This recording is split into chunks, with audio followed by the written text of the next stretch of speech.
እቺ መሽገር የሆነች ልጅ ደግሞ መጣች ፊታችንን አይታ እንኳን አይገባት ኧረ አንቺ ዝም በይ እሷ ነች የምትጋብዘን በእናትሽ እንዴት ናችሁ ሄይ ስሙማ ዛሬ እኮ ደሞዝ ተቀብያለሁ ልጋብዛችሁ አስቤያለሁ ምን ይመስላችኋል እንዴ ያበደ ነው ስካይላይት እንሂድ ኧረ እዛ እኮ ውድ ነው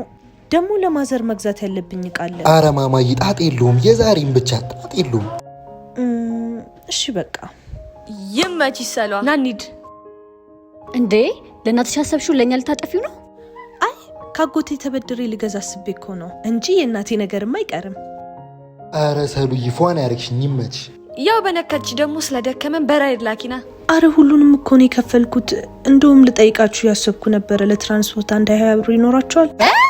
አረ በጣም ትቀልጃለሽ ጭዌ ና እንሂድ እኔ ሰጥሻለሁ እንጂ አመሰግናለሁ እሺ ጓደኛዬ ከስንዴ ውስጥ እንክርዳድ እንደሚገኝ ሁሉ የተለቀመ እንክርዳዶች ደግሞ ስንዴ እንደሚገኝ አሳይተሽኛል ቻው ጓደኛዬ ቻው እንዴ ሰሉ ቻው አታያቸውም እንዴ ተባባልን እኮ አልሰማሽኝም